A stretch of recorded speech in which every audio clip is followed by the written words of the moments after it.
Hindsighters, thank you for tuning in to In Depth with Miss Ty Burnett on Hindsight Media Radio 103.5 FM, where there's always something good to talk about. Today, I have a phenomenal work of woman, work of art on this call with me. And I'm going to just give you a little bit of background on this being. I am not going to share her name right away. I'll give it down the line, but we're going to have a great conversation. And as I stated, this is In Depth with Miss Ty Burnett, so it will be in depth. So let's get it started. From art, music to loss and rebirth, hidden mics, live recording versus studio recording, authenticity. We will touch on this fabulous, beautiful being that's going to speak to us tonight. She is an American pianist, a musical voice, 14 albums, topping the Billboard charts. She is really a true work of art. To know where you are going, you must know where you have been. Road traveled, voices coming to life via a piano. She is passionate and full of raw emotion. When she plays, you just hear vibrant, bold, and beautiful, being a guiding light as the world turns all the days of our life for the young and the restless. When I tell you, she brings both art of the paints and art of music to life all in one.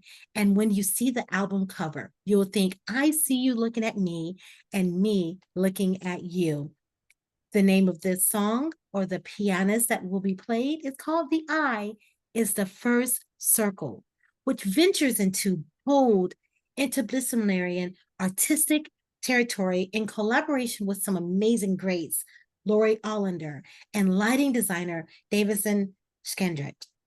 Conceived and directed by this amazing work of art that you're going to hear from shortly here, dynamic production deconstructs and collages elements from two iconic works of art. Listen, even her father is a great, and she's going to talk about his work of art and painting and how this piece reigns so much on it. And I'm not going to give you the name of that. I'm going to allow her to share. And then we have Charles Ives, the piano Sonata #2, Concord.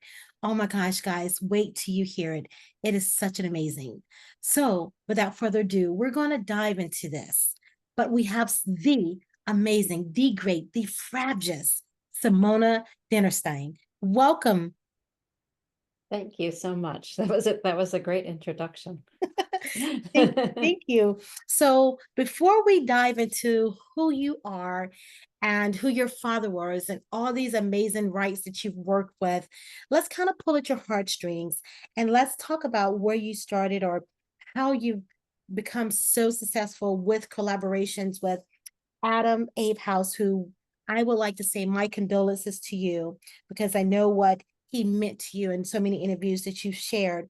And just to give the audience a little background, who Adam is, classical producer. I mean, had an ear like no other. He's like a therapist, was totally unique in his own right, an engineer, an editor. I mean, just amazing. And I'm sure I'm doing no justice here. So Simona is going to give you more. But Simona, please tell the audience what it meant to you to work with such a great, such as Adam, and how his passing has affected you. Yeah, well, I was incredibly fortunate to work with Adam Abe's. He just passed away in October and he was way too young, only 63. And Adam was just the most incredible musician and he had an incredible ear and lots of really fantastic classical musicians worked with him. And he had many skills. He could both produce an album, so he could be there at the sessions and help you with making sure you gave the best performance that you could of the music that you were playing. But he also was a fabulous engineer, a sound engineer, and he had loads and loads of different types of microphones, and he knew how to place them exactly in a way that would make them the most beautiful sound. And and he also was just fabulous at post-production, at editing. And so I was really lucky that every album that I made was with Adam. And on top of that, we became really good friends. And I just loved him, and I love his family. And it's been really sad.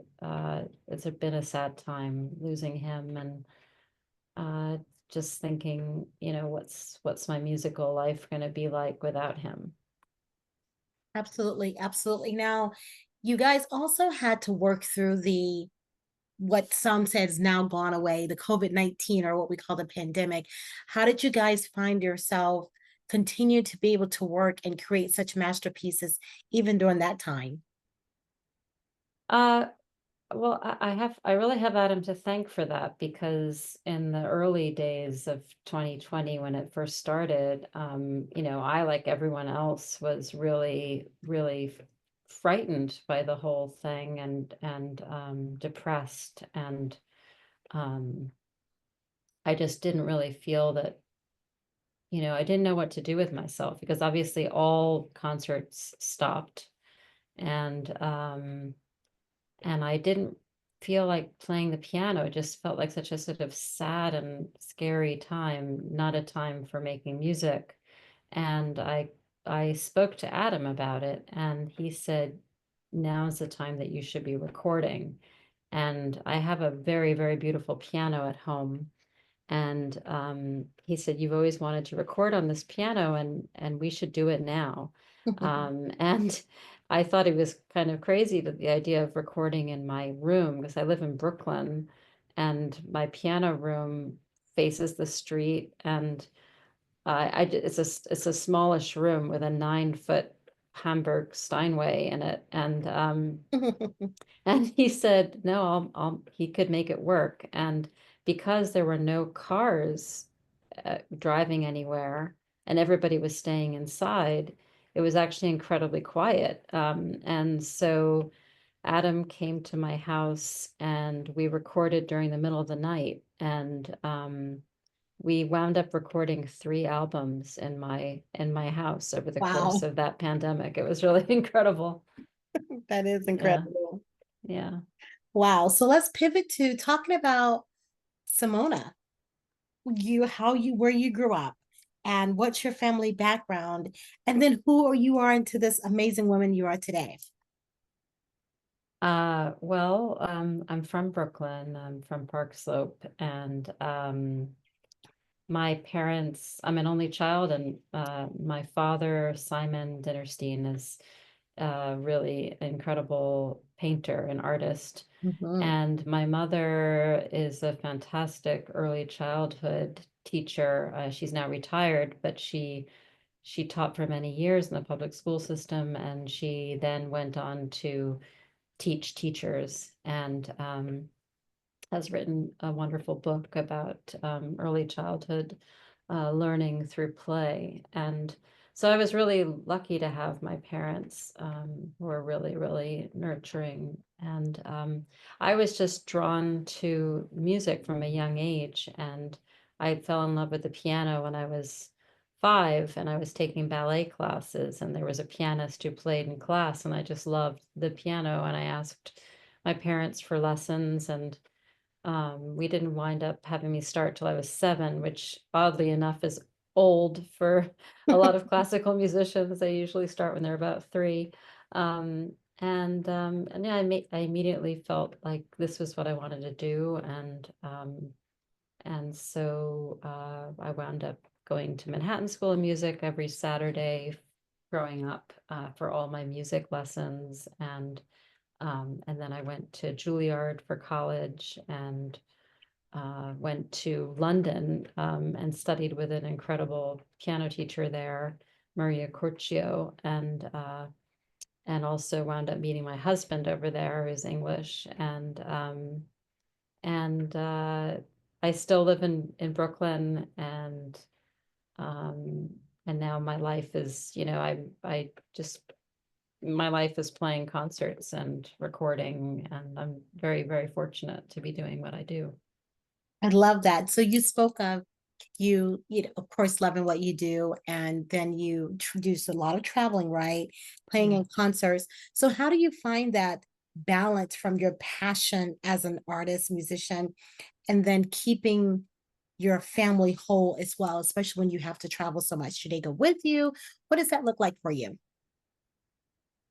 Well, I had um, my success as a concert pianist really came a little bit late. My son, I have one child, and my son was about, I think, he was around maybe 6 or 7 when things really started to take off for me. Mhm. And my husband is a public school, elementary school teacher, and teaches at the same school where my mother had taught and where I went to school, and where our son went to school. And so it was actually a great setup because my husband and my son were on exactly the same schedule in the same building. And um, so basically my husband was the main caregiver, and I would go and travel and play concerts. And I think that it's hard. I mean, it's hard for any family where somebody travels, because you have to kind of keep on adjusting to being home and then being away. And with a child, that's difficult. But my son is now almost 23, and Wow. he is remarkably kind about the whole thing. And I think he feels, I don't think he I don't think he resents it. I think he feels like I was doing what I needed to do, and I was always very, very involved with his life, and was trying to help when I was away. I remember, making play dates for him when I was in other countries. And but none of this would have been possible without me having the amazing husband that I have. I mean, he's just an incredibly supportive and caring person, and um, he really believed in me, and he believed that this is what I should be doing. So we all worked hard to make it happen. I love that, and continuing to work hard to make it happen, right? Yes. Absolutely, absolutely. So let's talk about the I is the first circle. First, I must start with this album cover. I am really a sucker for art. I love it. I think it's so amazing because it can tell so many different, stories, and everybody can see something different within it. So Yeah. as I looked at this album cover, tell me, how did this like transpire? How did it come to life?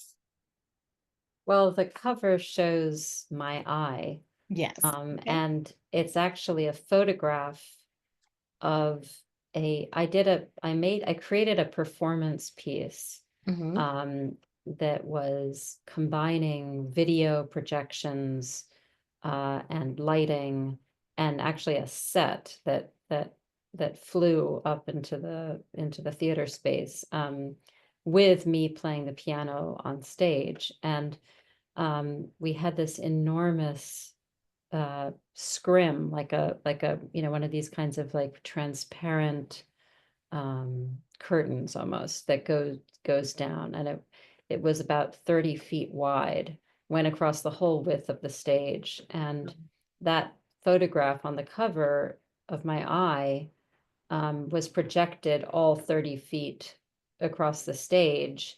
And if you look carefully, you can see me playing the piano Yes. inside my eye. Well, that was me performing behind the scrim. So it was it was quite something to do that. And the eye is the first circle. It's the first line of an essay by Ralph Waldo Emerson. And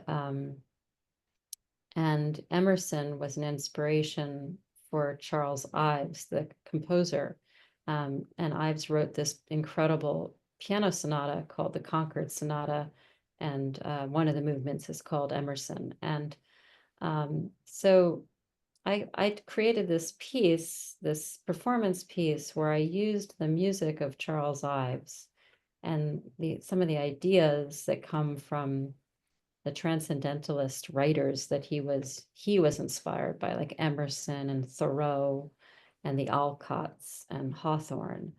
And I combined it with a painting that my father did called the Fulbright Triptych, Mhm. which depicts my parents. My father did it when I was just a baby, and it's 3 panels, and it depicts the world of my parents back in around 1970 in his studio.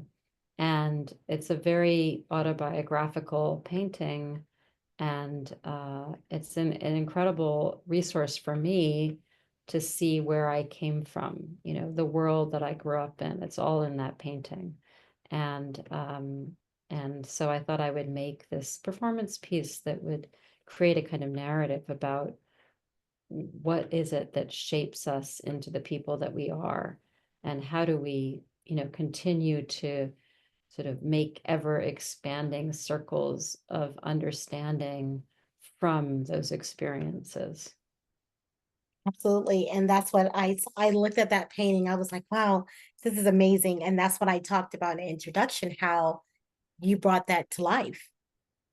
Yeah, it was Music. very interesting. I mean, the painting is extremely detailed. It's very large. It's 14 feet Yes. wide, and and it reminds you a lot of Renaissance triptychs. And in Renaissance paintings, usually in the triptych, the central panel will usually depict the baby Jesus, Hmm. and but in this triptych.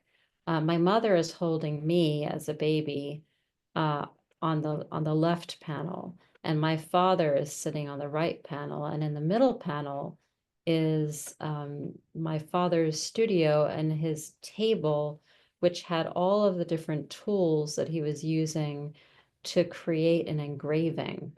And in the center of the table, there's a copper plate, and that's what he was making his engraving upon. And the engraving that he was making was of a garden. And so the central image of this whole triptych is art and the creation of art, um, as opposed to a religious icon. And I think it's interesting to think about art as a religion, and how my family was kind of circling around this you know very high altar of art, and it was also keeping us apart. So we were drawn to it and separated by it. Wow. Now, is there only one creation of this piece? And where does it hang? Where does it live? So the painting itself, the Fulbright triptych, belongs to the Palmer Museum of Art, which is part of Penn State University. Mhm. Okay. And for my performance piece, the video designer, video artist, Laurie Olinder, and we worked together to pull different parts of this painting, and she manipulated them in different ways. So sometimes elements of the painting, like there are lots of things tacked on the walls in the painting. The painting looks like a collage. It It does. looks like I mean, it looks like there's like children's art pasted to the walls, and some of it looks like it's made in crayon, and some of it in ballpoint, and some of it in watercolor. And then there are like newspaper articles and photographs. Actually, the entire painting is oil paint, which is amazing because he Yes. made the oil paint look like all of these different mediums. But so Laurie and I would take different bits of it, and she would animate like the children. There's the parts of it where the children's drawings just start racing around the screen, and there are parts where I asked if she could like distort the images of my parents, and she made them into sort of cubist style people. And then there's a part where it's a very, very tender part of the music where I think there's a lot of feeling of memory in it. And in that part, I asked if she could take my parents from the two sides of the triptych and put them sitting right next to each other. And they're sitting next to each other, right next to me. I'm playing with my parents as young parents looking over my shoulder at me. And they're huge on the stage. And it's a very, very emotional part to play, because I can just see them out of the corner of my eye, and I always wanted them to be like next to each other in the triptych, and finally they're next to each other on the stage. Wow. Now you've also spoken. I want to know how the next statement I'm going to make or the next question I'm going to ask relates to your current album. So you spoke of how the Greenwood Cemetery is like a place of haven for you. So did that have any relation to or any comparison to the song, to the piece that you've written and you play? On this album, Greenwood Cemetery is a cemetery that's very close to where I live in Brooklyn, and it's Mhm. absolutely beautiful. For this album of The Eye is the First Circle, I didn't use anything from Greenwood, but the album that I did before this one, which is called Undersong, Mhm. I have on the cover of that album a photograph of me in the cemetery. And uh, but I haven't actually used the cemetery in any way for music, other than I did a performance there, um, actually towards the end of the pandemic. Well, I Wow. guess we're still in the pandemic, but I mean, I think it was in 2021. I did a very interesting set of performances in the cemetery, where I had pianos in different parts of the cemetery. Wow. And yeah, and the performance was at night, and the audience um, followed me from piano to piano, Wow. and I had a lamp that I carried, and I'd play, and then we'd go to the next place. It was a really just a magical performance. Now, was this recorded somewhere like for, visually? Like what is it, videoed? Well, actually, WQXR, the New York classical radio Uh-huh. station, they did do a video of it. They didn't get the walking bit of it because that would have meant that they had to film the audience, which was like, I guess, a can of worms they couldn't open.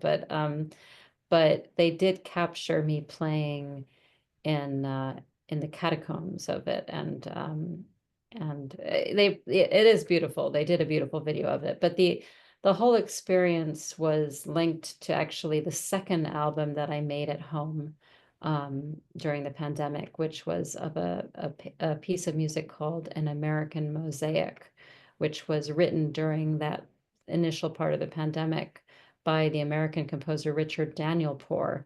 And he wrote this piece of music that is 15 different movements, and each Wow. movement is dedicated to a certain part of American society that was affected both by the pandemic and by the different political upheavals that were happening at that time. And so we thought it was really appropriate for Greenwood because so many different people have been buried in that cemetery from all different walks of life, and there was something about going from place to place and playing these different movements that really resonated. Wow, I love that. And when I read that, it brought me back 'cause here in Georgia, we have the Oakland Cemetery. We have many of them, but that one specifically sounds just like Greenwood. It's just so amazing, historic, and a lot of great, trees and nature out there and Mm-hmm. just a lot of good spots. So when I read that, I was like, wow, that is so amazing because it just reminded me. And I definitely walked through that Oakland Cemetery just to take in the peace and the quietness that's there. And so that's just amazing. So I thought that was pretty neat there. Where is the Oakland Cemetery? It's downtown Oh, Atlanta, okay. Georgia. I'm Okay. in Marietta, Georgia, but that specific cemetery is downtown Atlanta, Georgia, and it's huge.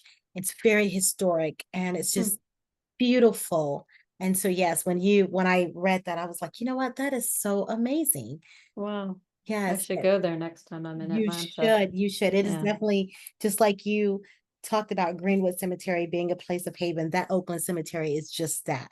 Mm, Absolutely. beautiful. Yes, yes. So now with this piece, what is it about it that you find so striking? What is it that just touched your heart that you just had to play this on piano? And I'll tell you, I've watched you play on video and I'm like, you just give it so much passion. It's just everything to you.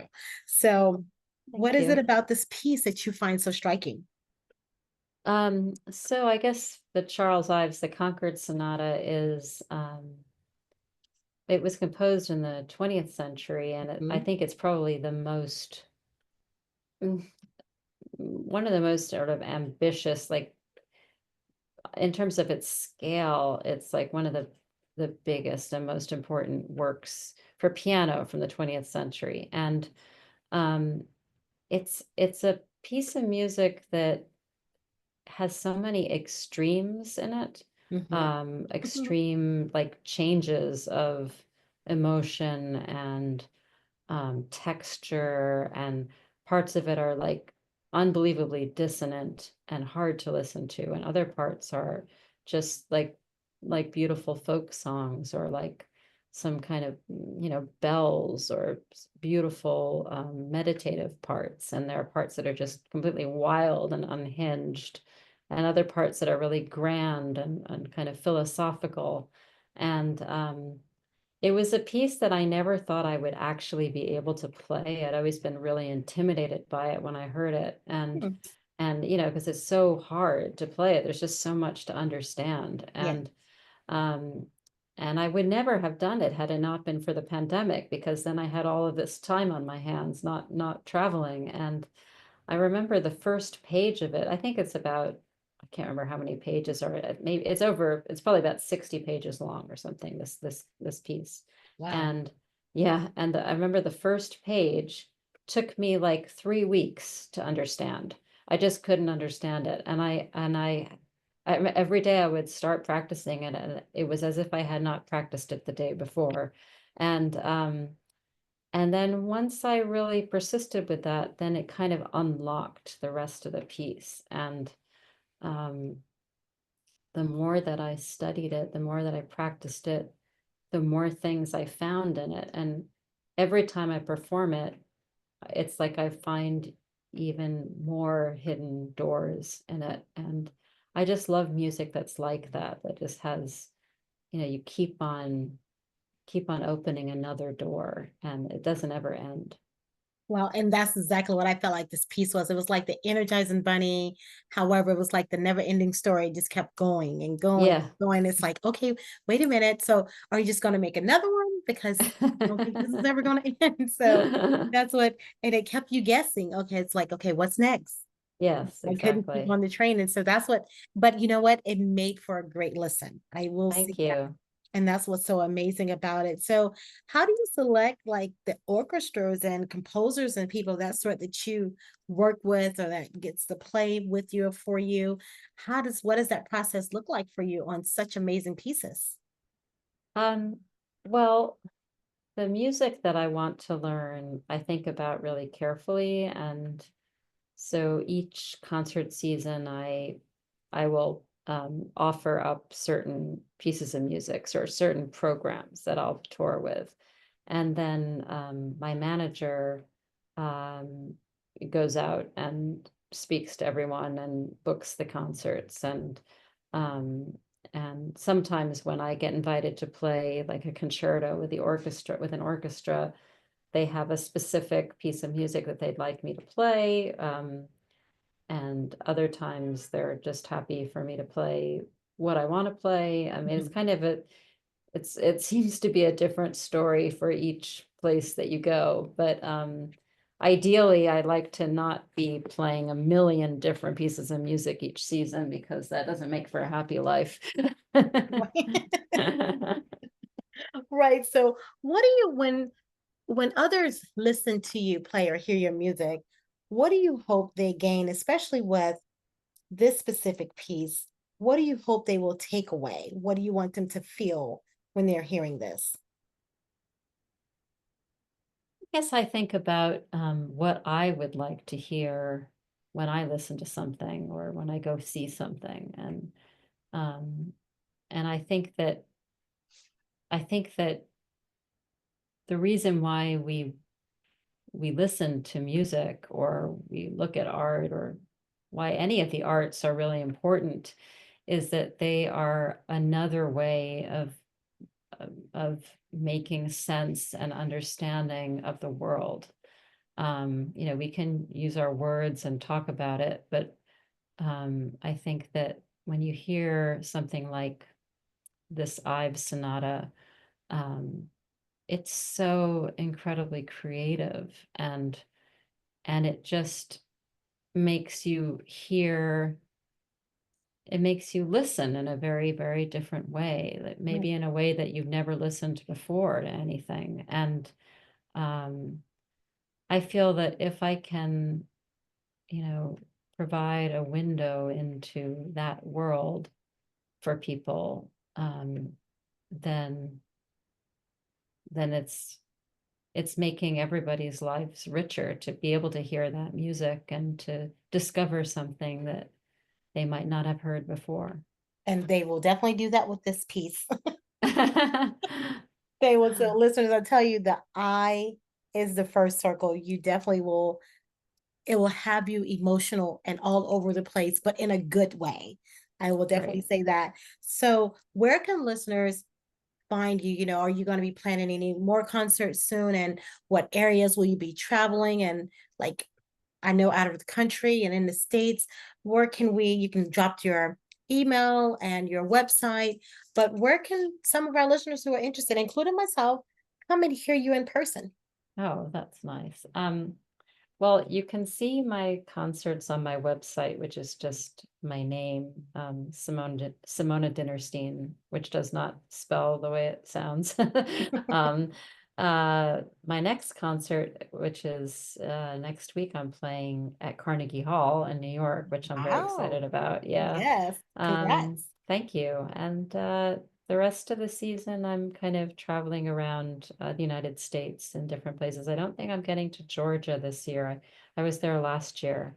Um, but I will be, I think, in Alabama, so not Okay. that far. Right. And Yeah, and my albums are all on Apple Music and Spotify and YouTube, and you can also get CDs, from the usual places, Amazon and actually the Eye is the First Circle is also going to be coming out on vinyl, which I'm very excited about. Wow. That's Yeah, awesome. yeah, so that's going to be coming out in February on vinyl.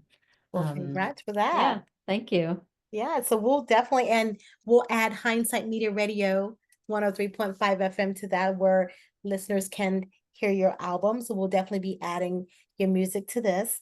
And Great. super, absolutely, we're super excited. So is there anything else you would like to impart upon the listeners? If there's someone that wants to get into being a pianist or being a composer or a musician and artist, is there anything you would like to impart on the listeners about the process?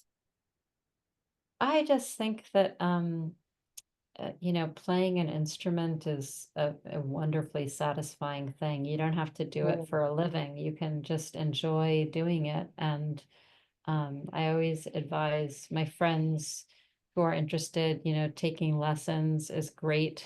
And you don't have to struggle alone.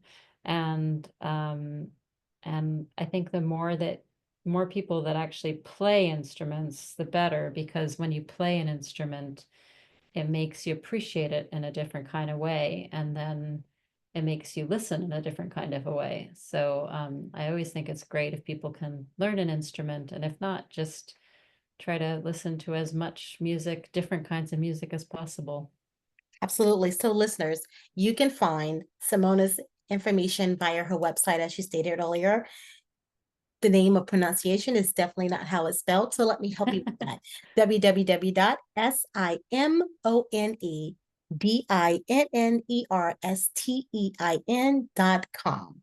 So, make sure that you check out her website and you check out the amazing work that she's done previously and even now to the eye is the first circle, and then follow her to see where she's going so that you can get there too. The great thing about Hindsight is that we're an international radio station. So around the world, wherever she go, you can go as well. So let's make sure that we support her and all of her greatness and likeness so that she can continue to support her family and herself and give us more great art of work. So we thank you for gracing us with your presence here on Hindsight Media Radio 103.5 FM, where there's always something good to talk about, Simona.